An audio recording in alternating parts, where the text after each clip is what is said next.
கர்த்தருடைய பரிசுநாமத்துக்கு ஸ்தோத்திரம். நம்ம நெறைய வீடியோஸ் பார்த்திருப்போம் இல்லையா? அதாவது நம்ம இயேசு கிறிஸ்துவ அசிங்கமா பேசுறதுனாலும் சரி, ஒரு சர்ச்ச அசிங்கமா பேசுறதுனாலும் சரி, இயேசு கிறிஸ்துவனுடைய போதனைகள தரக்குறைவா பேசுறதுனாலும் சரி, அந்த மாரி வீடியோக்கள் நம்ம பார்க்கும்போது, நமக்குள்ள ஒரு பெரிய கோவம் வருது. அது எப்படி நம்ம இயேசு கிறிஸ்து இப்படி சொல்லலாம்? அ இயேசு கிறிஸ்து நமக்காக உயிர குடுத்திருக்கிறாரு.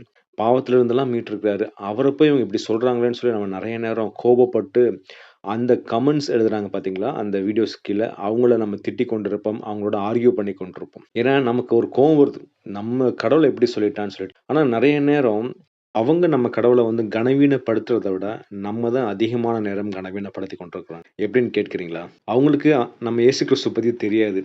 இயேசு கிறிஸ்துவோட அன்ப தெரியாது. அதனால அவங்க என்ன பண்றாங்கன்னா, அவங்க அவங்களுடைய கடவுளுக்கு வைராக்கியமா இருந்துட்டு, நம்ம தேவன அவங்க கனவீனப்படுத்திக் கொண்டிருக்காங்க.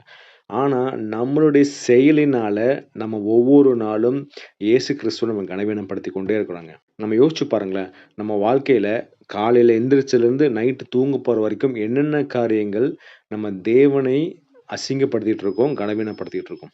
ஃபார் எக்ஸாம்பிள் நம்ம வேலை ஸ்தலத்துல நம்ம ஒரு கிறிஸ்டியன் சொன்னனால நமக்கு ஒரு ப்ரமோஷனோ, இன்கிரிமென்ட்டோ தடைப்பட்டுச்சுன்னா, நம்ம என்ன பண்றோம் ஆட்டோமேட்டிக்கா நம்ம அந்த இடத்துல நம்ம இயேசு கிறிஸ்துவின் பிள்ளைகள் இல்ல, நான் இயேசு கிறிஸ்துவை ஆராதிக்கிறேங்கிற அந்த ஒரு உண்மைய நம்ம சொல்றதில்ல. ஏன்னா எனக்கு ஒரு ஆதாயம் வருது, எனக்கு பணம் வருது, அந்த பணம் தடைப்படுது. எதனாலன்னா, நான் ஒரு கிறிஸ்துவன்னு சொன்னா எனக்கு கிடைக்காது. அதனால நான் என்ன பண்றேன், அத நான் சொல்லாம இருக்கிறேன். அதே மாரி நெறைய பாவங்கள் இல்ல, இயேசு கிறிஸ்துவின் பிள்ளைகள் நம்ம சொல்லிக்கொண்டு இல்ல நெறைய நேரம் நீங்க டாஸ்மாக் கடையில பார்க்கலாம். அங்க பைக்ஸ் நிறுத்தியிருப்பாங்க, கார் நிறுத்தியிருப்பாங்க இல்ல, கர்த்தர் உங்களை ஆசீர்வதிப்பார்.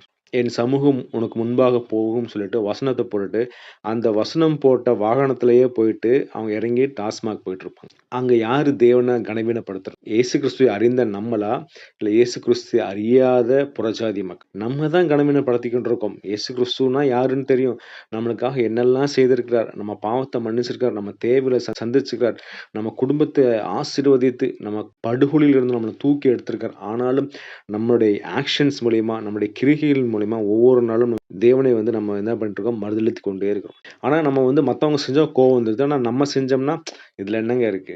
பணத்துக்காக, பொருளுக்காக எனக்கு ஒண்ணு கிடைக்கும். அதனால நான் தேவனுடைய கட்டளைகளும், கற்பனைகளும் நான் மீறினேன்னா, நான் ஒவ்வொரு தடவையும் தேவனை காட்டிக் கொடுத்துக் கொண்டு தான் இருக்கிறேன். அவர மறுதலித்துக் கொண்டே இருக்கிறேன். அதேதாங்க நீங்க யூதாஸ பாருங்களேன். யூதாஸ் என்ன பண்ணாரு?